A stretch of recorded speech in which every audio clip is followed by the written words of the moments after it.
লাকাদ কানা লাকুম ফি রাসূলিল্লাহি উসওয়াতুন হাসানাহ। আল্লাহ এই আয়াতের মধ্যে বলছেন, হে বিশ্ববাসীর মানব মণ্ডলী, হযরত মুহাম্মদুর রাসূলুল্লাহ সাল্লাল্লাহু আলাইহি ওয়াসাল্লামের আদর্শের মধ্যে রয়েছে দুনিয়ার মানুষের জন্য আদর্শ। অর্থাৎ রাসূল সাল্লাল্লাহু আলাইহি ওয়াসাল্লামের আদর্শ যদি তুমি মানতে পারো, তাহলে তোমার ব্যক্তিগত জীবন শান্তি, তোমার পারিবারিক জীবনে শান্তি, তোমার সমাজ জীবনে শান্তি, তোমার রাষ্ট্রীয় জীবনে শান্তি, তোমার আন্তর্জাতিক জীবনে শান্তি। রাসূলের আদর্শবিহীন কোন সমাজের মধ্যে শান্তির আশা করা যায় না। রাসূলের আদর্শবিহীন কোন ব্যক্তির মধ্যেও শান্তির আশা করা যায় না। রাসূল সাল্লাল্লাহু আলাইহি ওয়াসাল্লামের জীবন আদর্শকে নাম্বার 1 এ সাহাবায়ে কেরামরা ফলো করেছেন। কারা ফলো করেছেন? সাহাবায়ে কেরাম। কেমন ভাবে তারা ফলো করেছেন? আম্মা জান আয়েশা রাদিয়াল্লাহু আনহা বলেন, আমাদের নবী হলেন এমন একজন মহামানব, যেই মহামানবের তুলনা তিনি শুধু নিজেই, তার তুলনা দুনিয়ার কোনো মানুষের দ্বারা হতে পারে না। আম্মা জান আয়েশা রাদিয়াল্লাহু আনহা বলেন, রাসূল বাথরুম করার জন্য বাথরুমের মধ্যে প্রবেশ করলেন। রাসূল বাথরুম থেকে বের হয়ে আসলেন। আম্মা জান আয়েশা বলেন, আমি এরপর ওই বাথরুমের মধ্যে প্রবেশ করলাম, গিয়া দেখলাম যে আল্লাহর নবী যে বাথরুম করেছেন এর কোনো নিশানা বা চিহ্ন নাই। আম্মা জান আয়েশা বলেন, রাসূল যে বাথরুম করেছেন এর কোনো আলামতই নাই। আম্মা জান আয়েশা বলেন, আমি বাথরুম থেকে বের হয়ে আসলাম। বের হয়ে আসার পরে আল্লাহ রাসূলকে বললাম, ইয়া রাসূলুল্লাহ, ইয়া হাবিবাল্লাহ, আপনি বাথরুমের মধ্যে প্রবেশ করছেন, আপনি কি বাথরুম করেন নাই? আম্মা জান আয়েশার কথার জবাবে বললেন, ও আয়েশা, আমি তো বাথরুমের মধ্যে প্রবেশ করেছি অযথা সময় কাটানোর জন্য, অবশ্যই আমি বাথরুম করেছি। আম্মা জান আয়েশা বলেন, ইয়া রাসূলুল্লাহ, আপনি যে বাথরুম করেছেন এর নিশানা বা কোনো চিহ্ন তো পাইলাম না। আম্মা জান আয়েশা রাদিয়াল্লাহু আনহার কথার জবাবে আল্লাহ রাসূল সাল্লাল্লাহু আলাইহি ওয়াসাল্লাম কান্না জড়িত কণ্ঠে ডাকতে বলেন, ও আয়েশা, আমি নবীজির বাথরুম করাকে তোমাদের বাবা আবু বকরের বাথরুম করার মতো মনে করছো? আমি এই রাসূল সাল্লাল্লাহু আলাইহি ওয়াসাল্লামের বাথরুমটাকে বক্ষণ করার জন্য আল্লাহর এই জমিন সবসময় ইন্তজার হয়ে থাকতো। দেখেন আমাদের নবী কেমন একজন মহামানব, যেই নবীজির বাথরুম প্রস্রাব পায়খানা বক্ষণ করার জন্য সে যেই জমিন সবসময় অপেক্ষমান হয়ে থাকতো, সেই নবীর আদর্শ আমরা আজকে জবাই করতেছি। সেই নবীজির আদর্শ না আছে আপনার আমার সিরতে, না আছে সুরতে, না আছে আপনার আমার গালের মধ্যে, না আছে কোনো সুন্নতে। রাসূলের আদর্শ আমরা ফলো না করার কারণে দুনিয়ার সব জায়গায় আজকে আমরা লাঞ্ছিত, অপমানিত এবং পদদলিত হচ্ছে, ঠিক কিনা?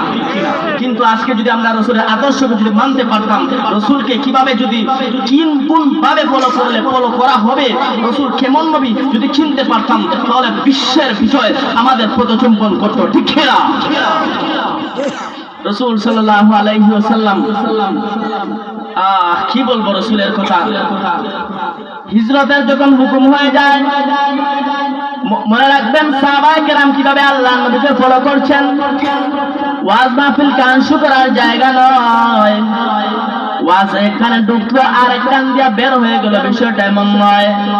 মাহফিলে আসছেন, কিছু নিয়ে যাইবেন, কিছু কথা লিখে রাখবেন, কিছু কথা মাথায় রাখবেন, কিছু কথা কার্যকলাপে পরিণত করবেন। আল্লাহর নবী হিজরতের যখন আদেশ প্রাপ্ত হয়ে গেলেন, সমস্ত সাহাবায়ে কেরামদেরকে অর্ডার করলেন, আমার সাহাবায়ে কেরাম তোমরা হিজরত করে মদিনায় যাও। আবু বকর ডাক দিয়ে বলে, পয়গম্বর, আপনিও যদি আমাকে অর্ডার করেন আমি হিজরত করে মদিনায় যাব। আবু বকরের কথা শুনে আল্লাহর নবী বলেন, আবু বকর, তুমি কি বলছো? তোমাকে এবার হিজরতের অনুমতি দেওয়া যাবে না। হিজরতের রাতের সাথী বানাইয়া তোমাকে মদিনায় নিয়ে যাব। আল্লাহর নবী হিজরতের রাতে আবু বকরের বাড়ির ভিতরে যাইয়া ক্ষুদ্র সুরে একটি ডাক দিলেন, আবু বকর, লাব্বাইক ইয়া রাসূলুল্লাহ। আল্লাহর নবী ডাক দিয়ে বলেন, আবু বকর, গভীর রাত্রে তোমাকে ক্ষুদ্র সুরে একটি ডাক দিলাম, তুমি কিভাবে আমার প্রথম ডাকে সাড়া দিয়া বের হলা? আবু বকর বলে, পয়গম্বর, বহু আগে আপনি আমার কানের গোড়ায় আওয়াজ দিয়েছিলেন হিজরতের রাতের সাথী হব। ওই রাত থেকে আমি আজ পর্যন্ত আবু বকর বিছানার সাথে পিঠা লাগায়া ঘুমাই নাই। ও পয়গম্বর, শুধু যে আমি ঘুমাই না, বিষয়টা এমন নয়। টাকা দেখেন আমার ছোট মেয়ে আসমাটাও পর্যন্ত ঘুমায় না, নাস্তা বানায় রেডি থাকতো। কখন আপনি আসবেন আর আপনার হাতে নাস্তা তুলে দিবে। ও পয়গম্বর, শুধু যে আমার মেয়েটা ঘুমায় না বিষয়টা এমন নয়, ওই কুঠিরের পাশে থাকা দেখেন আমার একটি সোয়ারি বাহন জন্তু আছে, বাহন জন্তুটাও পর্যন্ত ঘুমায় না। কখন আপনি আসবেন আর আপনাকে সোয়ারি বানাইয়া মদিনার দিকে নিয়ে রওনা হয়ে যাবে। মুসলমান ইমানদার আল্লাহর গোলাম, আল্লাহর নবীকে কিভাবে সাহাবায়ে কেরাম ফলো করেছেন। আল্লাহর নবী জিহাদের ময়দানে রওনা হয়ে গেছেন, মহিলা তার দুধের বাচ্চা নিয়ে আল্লাহর নবীর সামনে ডাক দিয়ে বলে, পয়গম্বর, আপনি আমার দুধের বাচ্চা নিয়ে যান, জিহাদের ময়দানে ব্যবহার করবেন। আল্লাহর নবী আক্ষেপের সাথে ডাক দিয়ে বলেন, মহিলার দল, তোমাদের দুধের বাচ্চা দিছো, সেই দুধের বাচ্চাকে জিহাদ করতে পারবে, জিহাদের ময়দানে কি কোন কাজে আসবে? আল্লাহর নবীর কথা শুনে না মহিলার দল ডাক দিয়ে বলে, পয়গম্বর, আপনি আমার দুধের বাচ্চা নিয়ে যান, জিহাদের ময়দানে ব্যবহার করবেন। কাফির বেঈমানেরা যখন আপনার প্রতি তীর নিক্ষেপ করতে চাইবে, তখন আপনি কাফির বেঈমানদের তীরের সামনে আমার সন্তানকে ডাল হিসাবে ব্যবহার করবেন।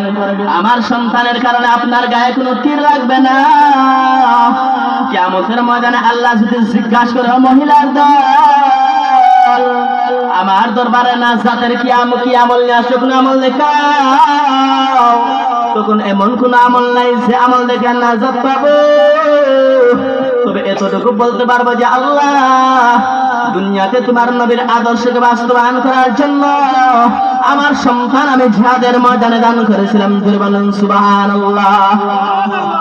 মোহাম্মদ আরবি হায়ওয়া নবী রাস্তে পেশোয়া, মোহাম্মদ আরবি হায়ওয়া নবী রাস্তে পেশোয়া, आलम हवा उसकी पैदाइश उजाला, आलम हवा उसकी पैदाइश उजाला, शफीउल उमम हमारा नबी रोज़ क़ियामत, शफीउल उमम हमारा नबी रोज़ क़ियामत, शफाअत करेगा अल्लाह के पास गुनाहगार उम्मत, शफाअत करेगा अल्लाह के पास গুনাহগার উম্মত। আল্লাহর নবী জিহাদের ময়দানে রওনা হয়ে গেছে, কওমের মধ্যে কান্নার রোল পড়ে গেছে। মুসলমানের নবী আর করে নাই, জিহাদের ময়দানে অবতরণ করছেন। আল্লাহর নবীর একজন জলিলুল কদর সাহাবী ছিলেন হযরত হানজালা রাদিয়াল্লাহু আনহু। নতুন বিবাহ করছেন, বিবাহের বাসর রাতে গোসল ফরজ হয়ে গেছে। ফরজ গোসল করার জন্য পানির ধারে যায়, গভীর রাত, নিঝুম রাত, পানির ধারে গেছেন গোসল করার জন্য। এমন সময় কে জানে আয়েশা আওয়াজ দিছে, আল্লাহর নবী আর করে নাই, জিহাদের ময়দানে অবতরণ করছে। কোন মুসলমান আসো রাত্রে বেলা না ঘুমাইয়া মুসলমানের কাতারে দাঁড়াইয়া মুসলমানদের পক্ষ হইয়া কাফের কুফফারদের বিরুদ্ধে জিহাদ করবার। এমন সময় হানজালা রাদিয়াল্লাহু আনহু চিন্তা করেন, অপর দিকে আমার ফরজ গোসল করব, অপর দিকে আমার নবী জিহাদের ময়দানে মার খাবেন, ফরজ গোসল করব না মুসলমানদের কাতারে গিয়ে দাঁড়াইব। একথা বলে চিন্তা ভাবনা কইরা বলেন, না না গোসল হবে না। একথা বইলা স্ত্রীর কাছে ডাক দিয়ে বলে, স্ত্রী গো, লঙ্গি নে দরবারে দে। আল্লাহর নবী আর করে নাই, জিহাদের ময়দানে অবতরণ করছে। হানজালার বেঁচে থেকে কোনো লাভ নাই। আশিক কাকে বলে? আশিক হবে দাঁড়ায় শাহিন শাহেদ আলম, আশিক হবে দাঁড়ায় শাহিন শাহেদ আলম, সুন্নতি কি पैरवी करते हूँ हर जहर दम, सुन्नत की पैरवी करते हूँ हर जहर दम। হানজালার স্ত্রী ডাক দিয়ে বলে, স্বামী গো, চেহারাটা ভালো করে দেখতাম পারলাম না, চেহারাটা আবার ভালো করে দেখে যান, যাতে কিয়ামতের ময়দানে আমি আপনাকে চিনতে পারি। হানজালা ডাক দিয়ে বলে, স্ত্রী গো, আর চেহারা দেখানোর সময় নাই, মুসলমান জিহাদের ময়দানে মার খাবে আর আমি এখানে থাকবো, আমোদ প্রমোদ করবো, ঠিক হবে না। এই কথা বইলা হানজালা তরবারি নিয়ে দৌড়ায়, কাফির বেঈমান নিধন করে হানজালাও নিজেই শাহাদাত বরণ করলেন। যুদ্ধ যখন এক পর্যায়ে শেষ হয়ে গেল, আল্লাহর নবী সাহাবায়ে কেরামদেরকে বললেন, ও আমার সাহাবায়ে কেরাম, দেখো কোন কোন সাহাবী আমি নবীজির ইজ্জত রক্ষার জন্য, কোন কোন সাহাবী আল্লাহর জমিনে আল্লাহর আইন বাস্তবায়ন করার জন্য, কোন কোন সাহাবী আল্লাহর জমিনে আল্লাহর দ্বীন বুলন্দ করবার জন্য জিহাদের ময়দানে এসে জান দিল। ওই সমস্ত শাহাদাত বরণকৃত সাহাবায়ে কেরামদের লাশ এক জায়গায় জমা করেন, তাদেরকে দাফন করে দেওয়া হবে পরিহিত পোশাক সহ বিনা গোসলে। এমন সময় জিহাদের ময়দানে একজন মহিলা আল্লাহর নবীর দরবারে এসে বলে, ইয়া রাসূলুল্লাহ, ইয়া হাবিবাল্লাহ, ও আল্লাহর রাসূল, আপনি সমস্ত সাহাবায়ে কেরামদের লাশ বিনা গোসলে দাফন করবেন বটে, আপনি হানজালার লাশটাকে দয়া করে আপনি গোসল দিবেন। আল্লাহর নবী ডাক দিয়ে বলে, মহিলা, তুমি কে? তোমাকে চিনতাম পারলাম না। আমার সাহাবী হানজালা শাহাদাত বরণ করছে। ইসলামের বিধান হইল যে ব্যক্তি শাহাদাত বরণ করবে তার দাফনের জন্য তার লাশটাকে আর গোসল দেওয়া হবে না। আপনি কেন বলছেন তার লাশটাকে গোসল করে দেওয়ার জন্য? হানজালার স্ত্রী ডাক দিয়ে বলে, পয়গম্বর, আমি হলাম আপনার আদরের একজন সাহাবী হানজালা রাদিয়াল্লাহু তাআলা আনহুর স্ত্রী। নতুন বিবাহ করছিলেন, নতুন বিবাহর রাত্রে গোসল ফরজ হয়ে গেছিল, পানির ধারে গিয়েছিল গোসল করার জন্য। আপনার জিহাদের ময়দানে উপস্থিতির কথা শুই না বলছে আর গোসল হবে না, এই কথা বইলা উহুদের ময়দানে এসে হাজার হাজার কাফের নিধন করে হামজালা শাহাদাত বরণ করলো। আল্লাহর নবী ডাক দিয়ে বলে, ও সাহাবায়ে কেরাম, শুনে রাখো, যে সাহাবী স্ত্রীর মায়া ছাড়িয়া বাসর করে ফুলসজ্জার রাতের মায়া ছাড়িয়া জিহাদের ময়দানে এসে জান দিল, ওই সাহাবীকে আল্লাহ কবুল করে নিছে। ওই সাহাবীর গোসল দুনিয়ার কোনো পানি দ্বারা হবে না, আল্লাহ রাব্বুল আলামিন কবুল করে নিছেন। এই সাহাবীর গোসল জান্নাতের পানি দিয়া ফেরেশতাদের মাধ্যমে হবে। সুবহানাল্লাহ।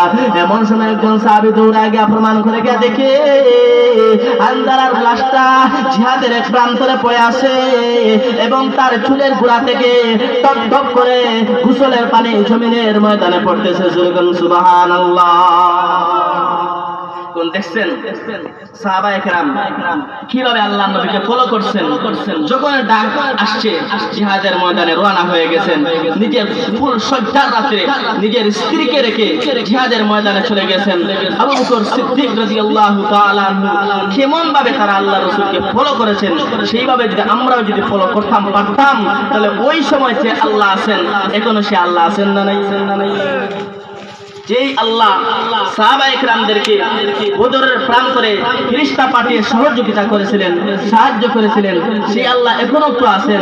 আমরা যদি সাহাবায়ে কেরাম যেভাবে আল্লাহ রাসূলকে ফলো করেছেন ঠিক সেইভাবে আমরাও যদি আল্লাহ রাসূলকে যদি ফলো করতে পারতাম, রাসূলকে মানতে পারতাম, রাসূলের সিরত সুরত উঠতে বসতে খাইতে ঘুমাইতে চলতে ফিরতে প্রত্যেকটা জীবনে যদি আমরা রাসূলের আদর্শকে যদি ফলো করতাম, তাহলে আল্লাহ রাব্বুল আলামিন বদরের যেভাবে ফেরেশতা পাঠিয়ে সাহায্য করেছিলেন, সেই আল্লাহ রাব্বুল আলামিন এখনো তো আছেন না? দুর্বল হয়ে গেছেন? দুর্বল হওয়ার কথা নয়, সে আল্লাহ এখন আমাদেরকে ফেরেশতা পাঠিয়ে সাহায্য করছেন, ঠিক কিনা?